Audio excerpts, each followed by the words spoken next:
Assalamualaikum warahmatullahi wabarakatuh, sahabat-sahabat terpelajar. Kali ini tema yang akan kita bahas adalah tentang Convention on the Elimination of All Forms of Racial Discrimination.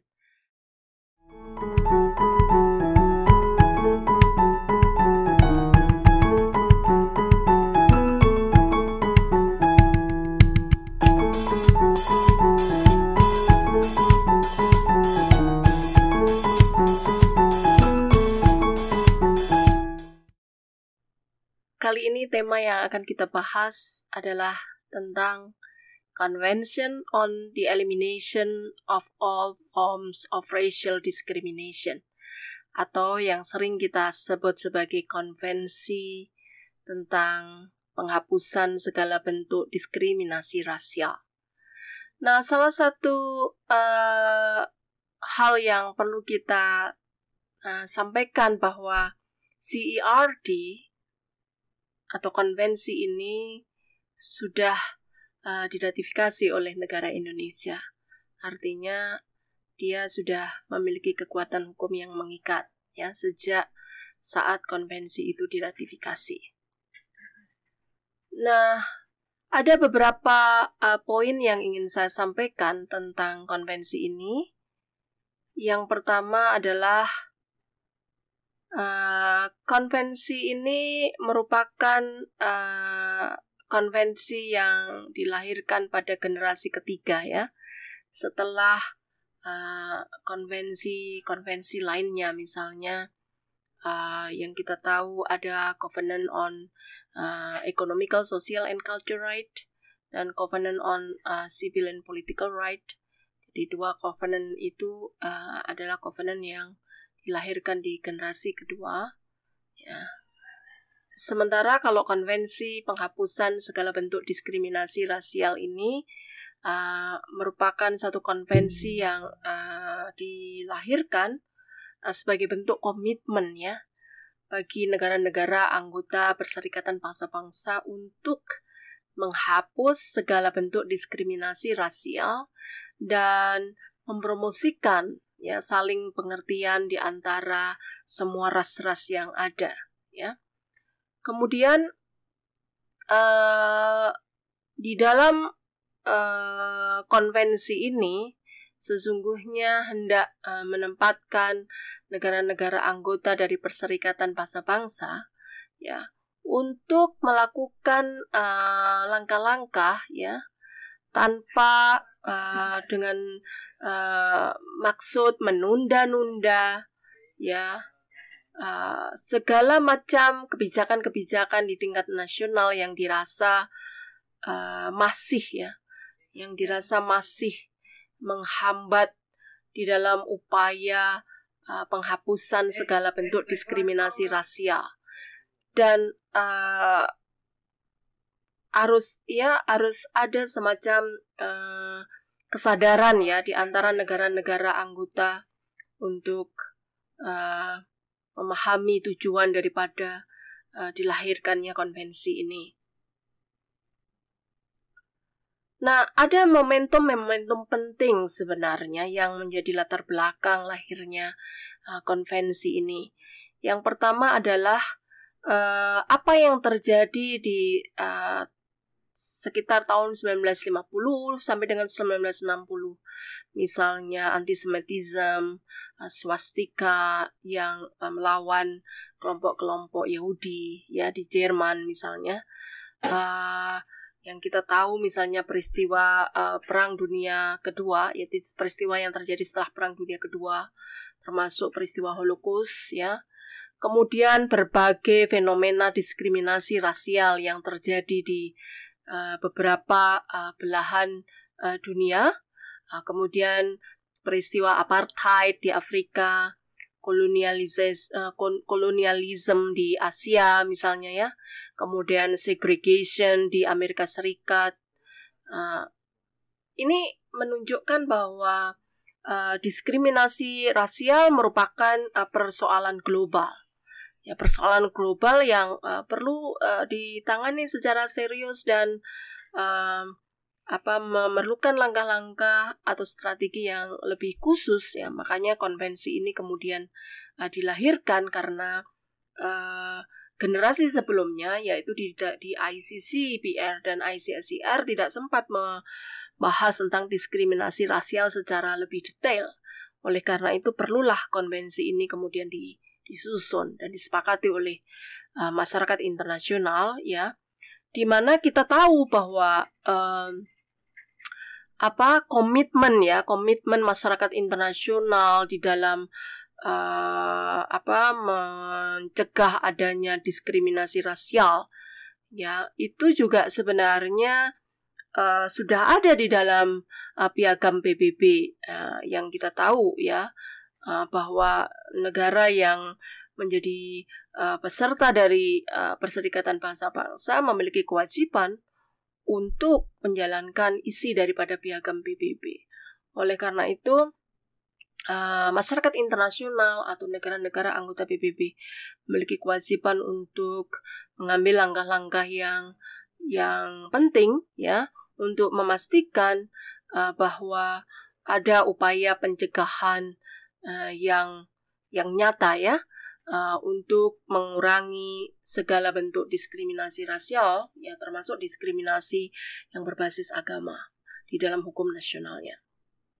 Nah, apa kemudian hal-hal yang perlu dipahami ya ketika konvensi ini diadopsi dan kemudian dinyatakan entry into force ya. Jadi seperti yang kita tahu bahwa konvensi ini diadopsi oleh Majelis Umum PBB pada tanggal 21 Desember 1965 dan sudah entry into force ya, berlakunya dipaksakan sejak 4 Januari 1969. Jadi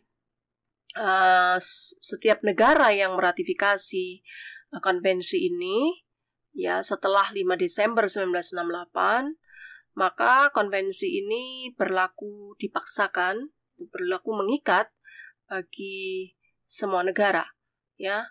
Jadi kalau dihitung ya sudah lebih dari 30 jadi pada setelah 30 hari ya, setelah 30 hari konvensi ini ratifikasi, maka dia menjadi satu instrumen yang mengikat. Nah, saat ini itu sudah ada 177 negara yang meratifikasi konvensi ini. Sudah hampir seluruh negara anggota PBB ya.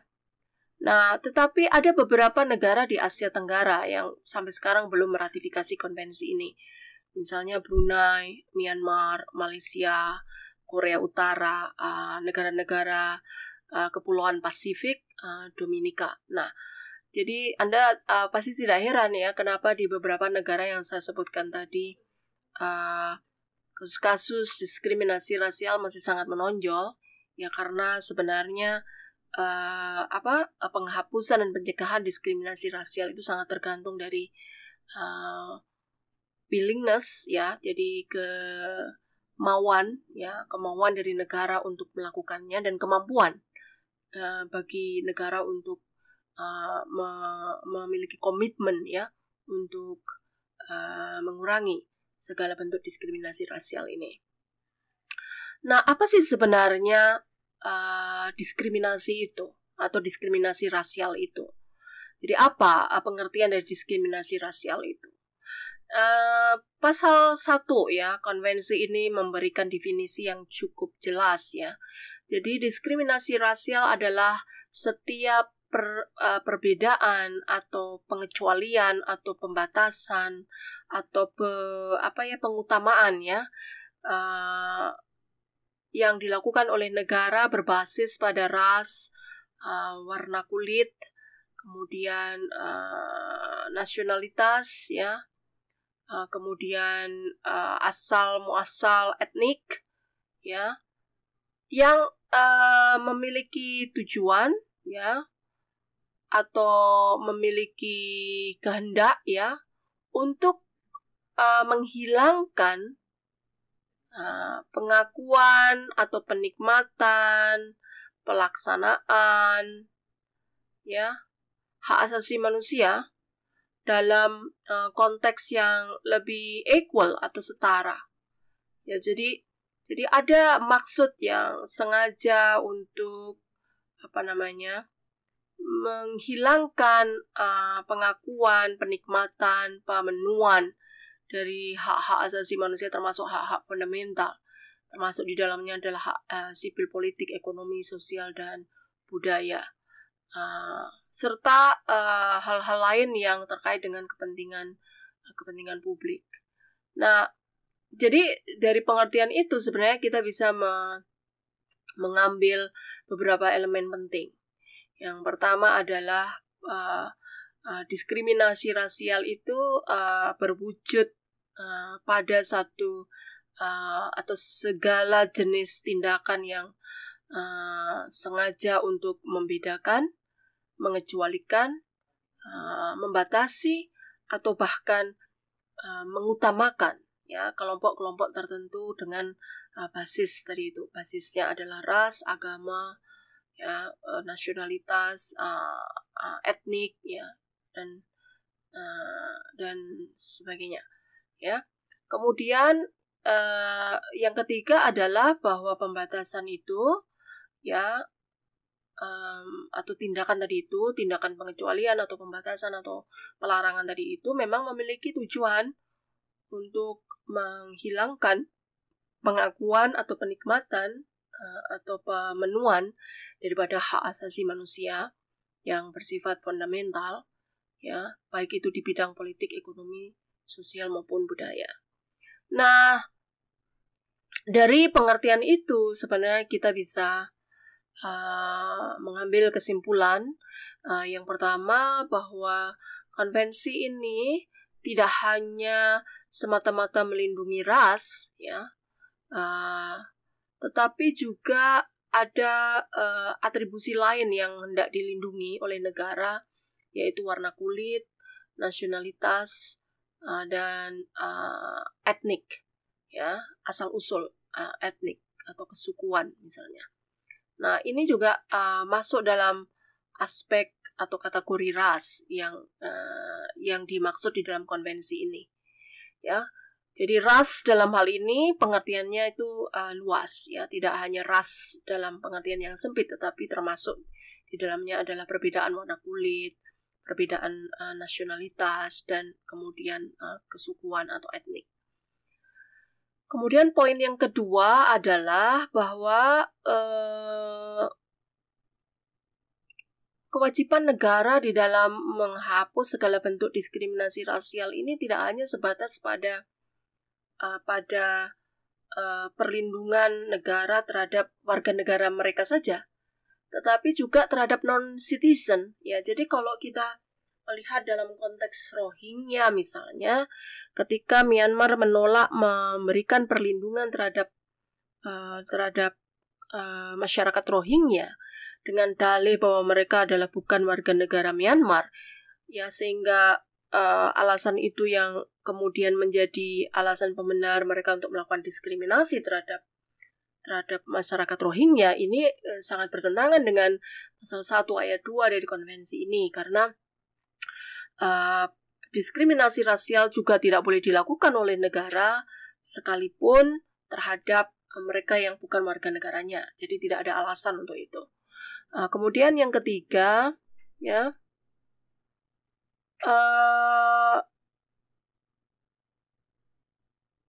jadi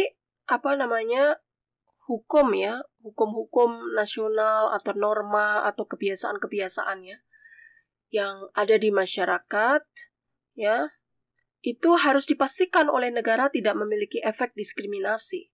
Jadi negara tidak hanya sekedar tidak hanya sekedar meratifikasi konvensi itu kemudian selesai kewajibannya, tetapi memastikan bahwa hukum nasionalnya, bahwa norma-norma yang ada di dalam hukum domestiknya, bahwa tradisi-tradisi yang ada di dalam hukum domestiknya harus dipastikan bahwa tidak ada diskriminasi yang berbasis warna kulit, agama, etnik, ya, nasionalitas, ya, ini harus dihilangkan, ya. Kemudian ini ya, ada semacam tindakan-tindakan yang bersifat khusus ya, yang sifatnya juga sementara ya, untuk ya mempercepat ya bagaimana diskriminasi rasial ini dihentikan ya, dan memastikan bahwa setiap orang itu bisa menikmati dan menjalankan hak asasi manusia dan hak-hak fundamentalnya ya, sebagaimana yang tadi kita sudah pahami di dalam pengertian apa itu diskriminasi rasial di dalam pasal 1. Jadi tindakan-tindakan khusus ya, misalnya yang ditujukan kepada kelompok-kelompok khusus ya, kelompok-kelompok minoritas ya, agar mereka bisa menikmati hak-haknya sebagaimana masyarakat-masyarakat lainnya, itu perlu dilakukan oleh negara. Nah, konvensi ini kalau kita lihat tadi ya penjelasan sebelumnya itu memiliki kelompok target. Ya, kelompok target di sini adalah mereka yang berkulit hitam, kemudian masyarakat Yahudi, ya, kemudian masyarakat-masyarakat adat atau indigenous group, masyarakat imigran, pengungsi, ya, kelompok-kelompok minoritas, dan kelompok-kelompok ras tertentu atau kasta tertentu, ya, termasuk ya, di dalamnya adalah ya mereka yang misalnya seringkali menjadi target dari diskriminasi rasial. Jadi ya biasanya kelompok-kelompok ini memang disebut sebagai kelompok-kelompok yang marginal seperti itu. Nah, kita bisa melihat ya beberapa karakteristik ya dari diskriminasi rasial dengan memberikan beberapa contoh kasus. Ini ya, di satu negara yang bernama Liechtenstein ya, ada satu kasus diskriminasi secara tidak langsung yang dilakukan oleh pemerintah negara tersebut, di mana mereka memperlakukan ya satu kebijakan reunifikasi ya, di mana mereka membatasi atau melarang sebuah reunifikasi yang dilakukan, yaitu misalnya dengan cara ya mereka membatasi masyarakat pendatang itu dalam mengakses rumah ya. Jadi mereka yang merupakan imigran dari negara lain memasuki negara tersebut ya dilarang ya untuk mengakses hak atas rumah atau hak-hak sosial lainnya ya. Terutama pelarangan dan pembatasan ini didasarkan pada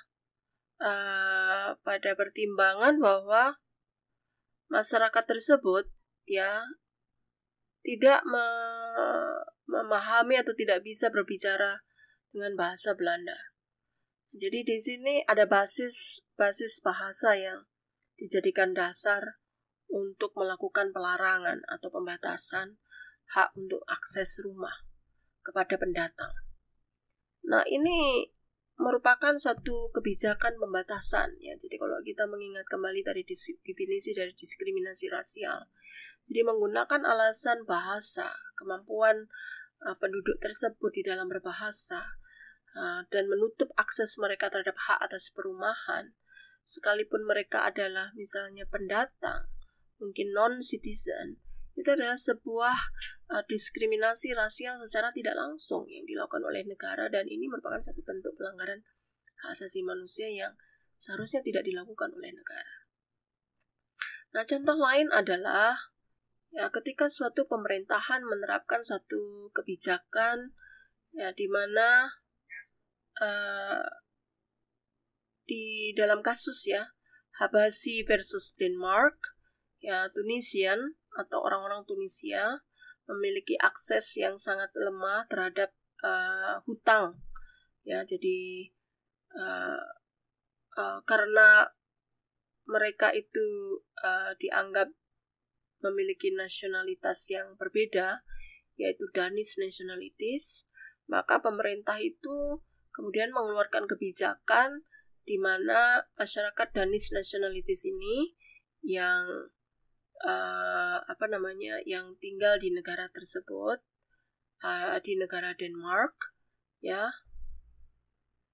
Jadi dia Habasyi ini dia tidak memiliki nasionalitas Danish, jadi dia non-nationality, sehingga dia tidak bisa mengakses pinjaman di negara tersebut, ya, di bank dari negara tersebut. Ini menjadi satu kasus yang diselesaikan oleh pengadilan HAM di Strasbourg, sehingga kemudian dinyatakan Denmark melanggar hak asasi manusia karena kebijakan ini dianggap sebagai kebijakan yang diskriminasi, ya. Nah, harus ada perbedaan ya. Maksud saya begini. Jadi suatu negara tidak boleh ya memperlakukan berbeda antara citizen dan non-citizen, ya, sehingga mereka kemudian tidak bisa menikmati hak-haknya sebagai manusia. Misalnya hak untuk berpindah tempat, hak untuk menikah, hak untuk diperlakukan secara equal di hadapan hukum, hak untuk bekerja, hak untuk bebas beragama, hak untuk bebas dari penyiksaan. Jadi hak-hak itu adalah hak-hak yang bersifat fundamental, yang merupakan hak setiap warga negara, hak setiap orang, ya. Jadi negara tidak boleh kemudian mengeluarkan kebijakan-kebijakan yang itu melarang atau membatasi warga negara, non-warga negara yang tinggal di negara tersebut, misalnya terhadap pengungsi, terhadap mereka yang meminta suaka politik atau suaka perlindungan, ya. Kemudian mereka tidak bisa menjalankan hak-hak fundamentalnya atau menikmati hak-hak fundamentalnya. Ini juga merupakan suatu bentuk diskriminasi rasial. Nah,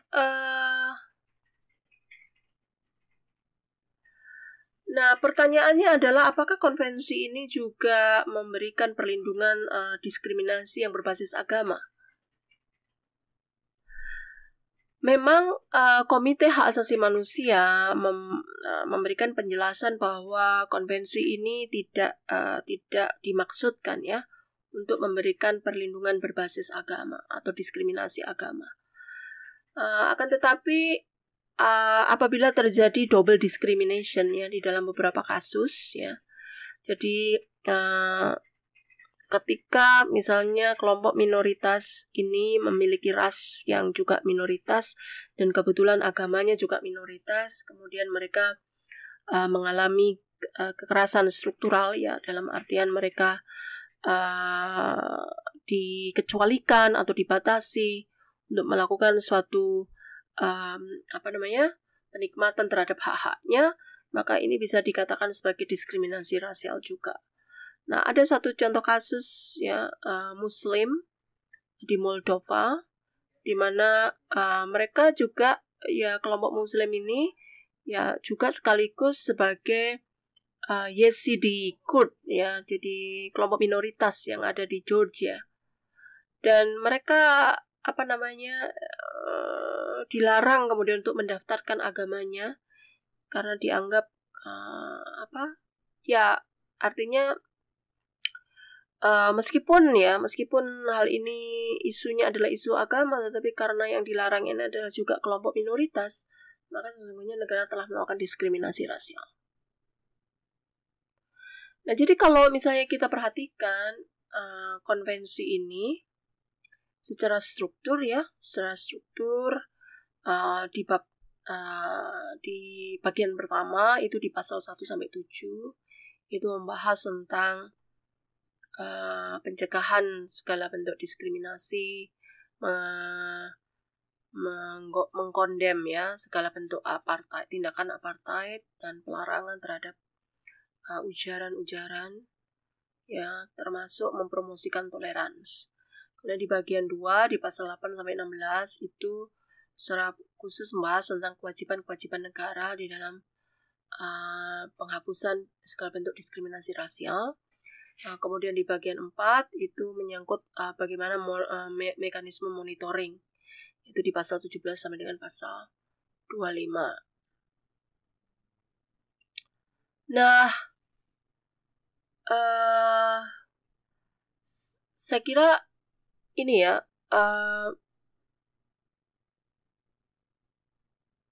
bagaimana sesungguhnya monitoring yang dilakukan ya di dalam mencegah diskriminasi rasial. Ya, jadi komite konvensi ini ya merupakan satu komite yang terdiri dari para ahli ya, para ahli yang bersifat independen, di mana wewenangnya yaitu para ahli ini memiliki wewenang untuk melakukan monitor terhadap pelaksanaan konvensi ini di negara-negara pesertanya.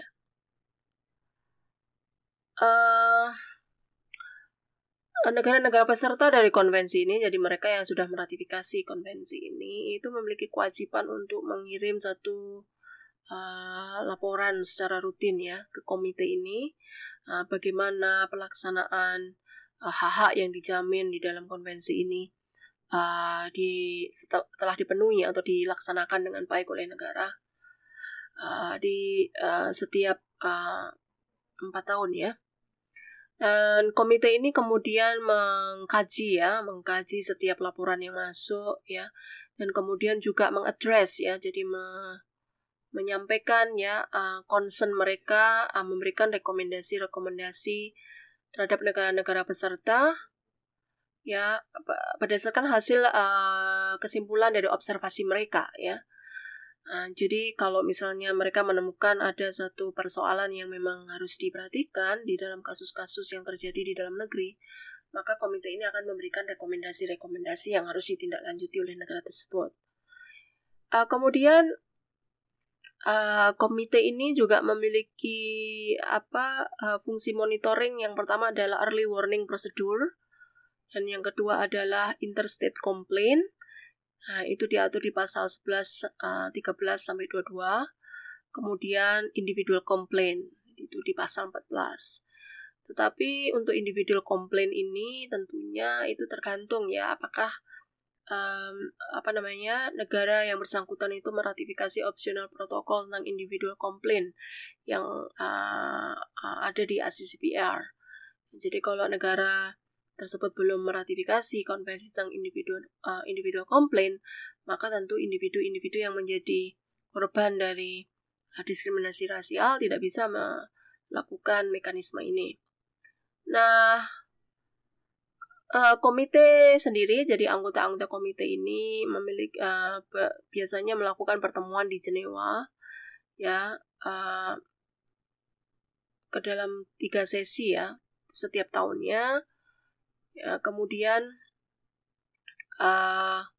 komite ini juga melakukan publikasi ya terhadap interpretasi mereka atas konvensi atau isi konvensi yang barangkali menjadi persoalan ya di antara negara peserta ya di dalam memahami isi dari konvensi ini. Maka mereka memberikan semacam interpretasi apa yang dimaksud dari konvensi ini. Nah, sebenarnya kalau kita berbicara tentang konvensi anti diskriminasi rasial, ini akan ada kaitannya nanti dengan soal-soal hate speech ya, atau ujaran kebencian.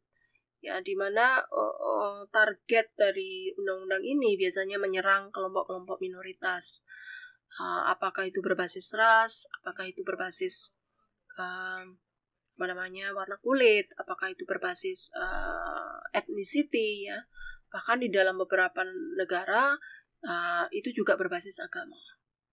Ya, oleh karena itu sudah ada penekanan sebenarnya di pasal 20 ICCPR, khususnya di ayat 2, ya, bahwa negara itu diwajibkan ya untuk melarang segala bentuk hate speech ya di dalam hukum nasional mereka, baik itu di dalam hukum pidananya, di dalam hukum perdata maupun di dalam hukum administrasinya. Ya, jadi ini merupakan suatu hate speech ini merupakan satu cikal bakal dari genosida. Oleh karena itu penting untuk dipastikan bahwa hukum nasional negara itu melarang hate speech ya. Tetapi harus diingat bahwa pelarangan hate speech ini juga harus sesuai dengan apa yang diatur di dalam pasal 19 ayat 3 ya, tentang pembatasan hak kebebasan berekspresi. Jangan sampai hate speech yang sebenarnya lawful ya, yang sebenarnya tidak melanggar hukum itu justru dilarang, tetapi hate speech yang sebenarnya unlawful itu justru tidak dihukum pelakunya. Nah, ini kan juga akan semakin membahayakan terhadap persatuan yang ada di negara tersebut ya, kemudian mendorong intoleransi ya, sehingga ini harus menjadi perhatian dari suatu negara. Nah, saya kira itu yang harus saya jelaskan di dalam materi ini. Nah, secara khusus tentang hate speech barangkali saya akan menyampaikan pada materi berikutnya. Terima kasih. Assalamualaikum warahmatullahi wabarakatuh.